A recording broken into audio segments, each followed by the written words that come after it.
আসসালামু আলাইকুম।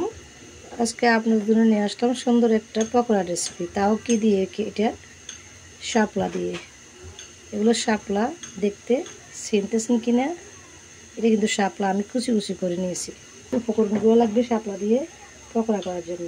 পেঁয়াজ কুচি লাগবে বেশি করে, কাঁচামরিচ কুচি, ধনিয়া পাতা কুচি, কুচি লবণ, কুচি হলুদের গুঁড়ি, জিরে ধনিয়ার গুঁড়ি, মরিচের গুঁড়ি। আমি এখানে দিয়ে দিব আটা। বেসন দিতেও পারেন, এখানে আমি আটা দিচ্ছি। দিয়েছি সামান্য পরিমাণ কালো জিরা, একটা ডিম দিয়ে দিচ্ছি। এবার ভালো করে মেখে নিব। মাখানো হয়ে গেছে, এরকম একটা ডো রেডি হবে। তাহলে চলুন শাপলা দিয়ে পকোড়াটা কেমন হয় দেখবেন। চুলায় সয়াবিন তেল দিয়ে দিলাম। তেলটা গরম হওয়া পর্যন্ত অপেক্ষা করতে হবে। তেলটা গরম হয়ে গেছে, এবার আমি পকোড়াগুলো ছোট ছোট করে এভাবে দিয়ে দেবো।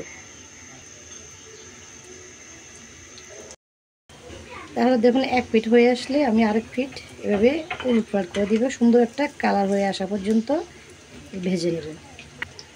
দেখুন পকোড়াগুলো সুন্দর একটা কালার হয়ে গেছে। এবার আমি নামিয়ে নিব। একেবারে মুসমুসে হয় কিন্তু এই পকোড়া। সবগুলো পকোড়া হয়ে গেছে। দেখুন এত সুন্দর খেতে, কিন্তু প্রচুর টেস্ট। এটা শাপলা দিয়ে পকোড়া এখনই বানিয়ে ফেলুন, কিন্তু এই সিজনে শাপলা পাওয়া যাচ্ছে, প্রচুর শাপলা সিজন। এখন একটু কালো জিরা দিবেন, খেতে আরও ভালো লাগে কালো জিরাটা যখন মুখে পড়ে। খুব ভালো লাগবে শাপলার পকোড়া। একেবারে সহজভাবে আপনাদের সাথে শেয়ার করি আমি ছোট্ট ছোট্ট যে রেসিপিগুলো। তাহলে আজকের মতো এখানে শেষ করে বিদায় নিচ্ছি। আল্লাহ হাফেজ।